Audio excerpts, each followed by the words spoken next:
Donnie and Dolly. The team is supported by ableauctions.ca. Closing your business? We can help.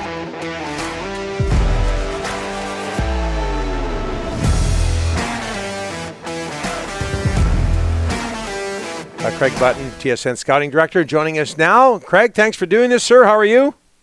I'm really good, Donnie. How are you? Very, very well. I don't really care how Rick's doing, so I won't ask. Yeah, he's doing well. Trust me. You're looking sharp, Craig. I like the shirt. Good shirt. Thank you, Rick. Yeah. Nice, clean-cut shirt. Before we get to the Canucks, Craig, your first Craigslist of September came out, and Shane Wright of Kingston, no surprise, #1 on your list.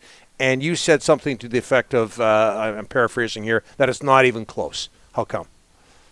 Because he's a complete player. I mean, there's no area of the game that he cannot impact. And whether it be with the puck, without the puck, every square inch of the ice, he can make a significant difference.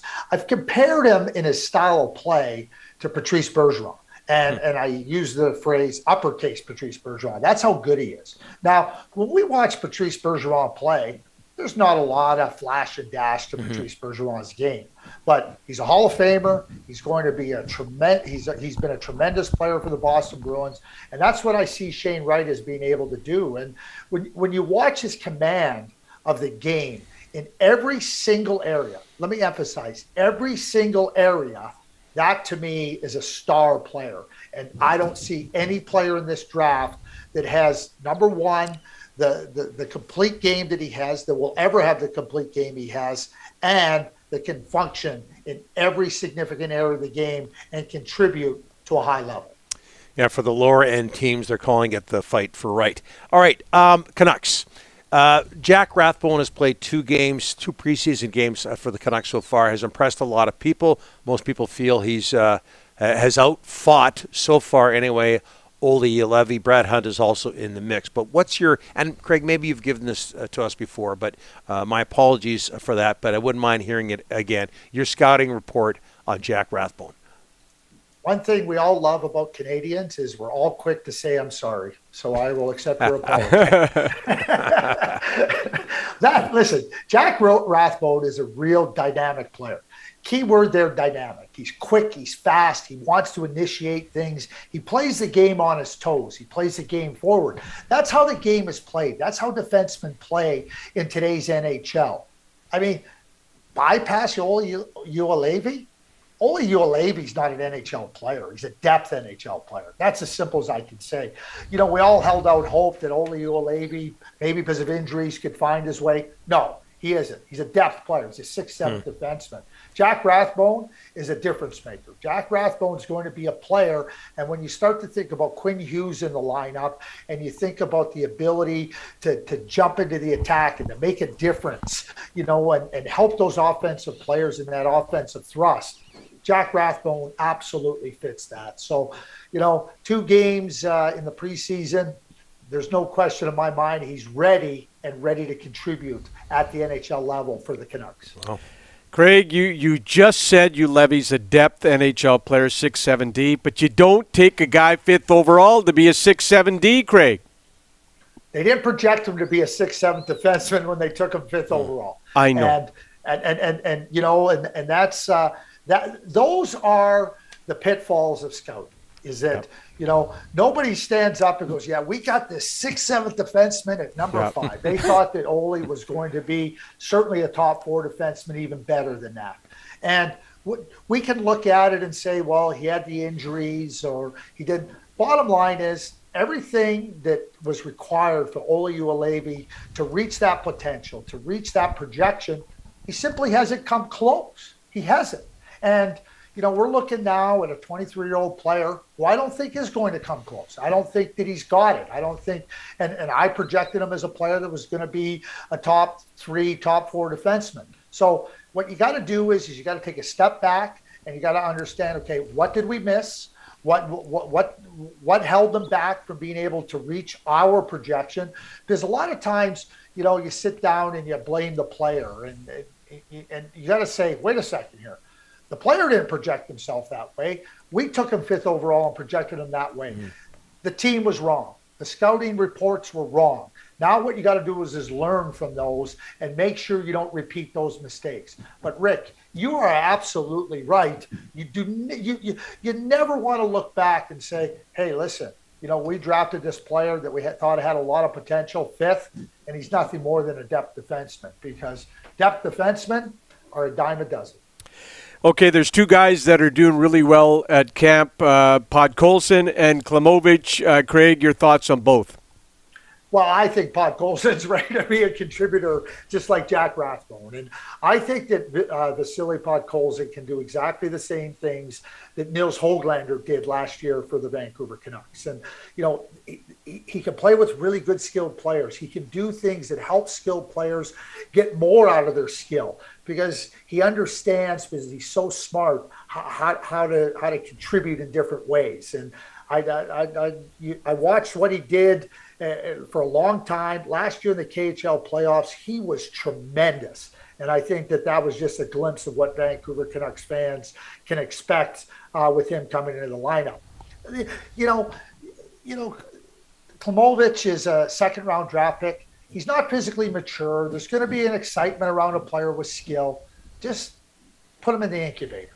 Just go, put him back in junior. Let him just go play in his peer group. Let him grow. I mean, I guess they could have a decision to put him in Abbotsford. I'm not a big believer in putting 18-year-old kids in the American Hockey League, not because of skill, but because of just where they're at in the whole maturation process. So I would just, hey, go and play junior, excel there, dominate, and let's see where you're at come next September. That's how I would proceed. Now, somebody might say that's more of a cautious route. I would say, yes, you're absolutely right. But that's how I would see both of them. Craig, is Will Lockwood an NHL player? Yes. Potentially. And Will Lockwood is another player that, when I look at the Vancouver Canucks now, and if we just look at some of the things they've been able to do, we know how good Elias Pettersson is, and we know how good Brock Besser is, and we know how good Horvat is, and JT Miller, and what Tanner Pearson. But adding the likes, Connor Garland, I don't want to forget about Connor, because I love Connor and I love the way he plays. But, you start to look at, you bring in Höglander. You got Podkolzin, who you drafted high. He's coming in to give you the. You trade for Jason Dickinson, Will Lockwood. You're deeper in your forward group. Those players don't have to be frontline offensive producers, but they give you the capability and the opportunity to press the game forward in different ways, to make life uncomfortable for your opponents in different and significant ways. That takes pressure off your defense, that takes pressure and also at the same time supports your offensive players. So when I see a Vancouver Canucks forward group now with just those 4 additions, just those 4 additions alone, that's a deeper, stronger group. And I think that it's one of the things that the Vancouver Canucks, not only now, but in the future, can hang their hat on. Will's a massive competitor. He got derailed by some injuries in college because of the way he played, because he wasn't physically mature enough. Now that the physical maturity is there, he's able to do all the things that he's always had the heart and desire to do. And I love the way Will Lockwood plays, and I think Canucks fans are only going to fall more in love with his style of play. Hey, Craig, not an ideal time in Vancouver right now. Pettersson, Hughes not signed. Hamonic's not here. I don't think Travis Green's doing cartwheels right now. He's missing some really key pieces here. How tough is this a time for a head coach with so many big names missing?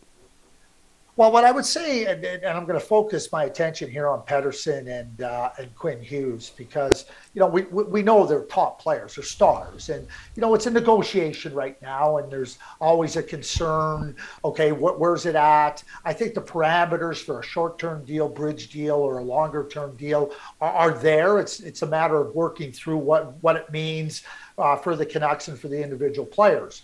But, you start off a training camp and you get into your first week. It does give Travis an opportunity to test other players, to put players in different situations, to see what their capabilities are. Now, if we're talking next week at this time and we're still sitting here without Quinn Hughes and Elias Pettersson signed, the concern level increases a little bit for this reason. The Vancouver Canucks last year had a real challenging year for a lot of different reasons. And, they want to get off to a good start. Their opportunity to get off to a good start is greatly diminished without Quinn Hughes and Elias Pettersson. Mm-hmm. So while Jim Benning works hard at it and Pat Brisson's working hard at it too, right now, I don't think is the time for concern. 7 days from now, like I said, that concern will be heightened because it's important for the Canucks to have these two players. It goes without saying it's important, but it's important for they can't withstand the absence of those two star players to get off to a good start and compete for a playoff spot and show what the potential of this group is. You talk about their start. 6 games on the road to start, so add that into the possibility of not having Hughes and Pettersson there, and yikes. Craig, thanks for this. Appreciate it. Always my pleasure.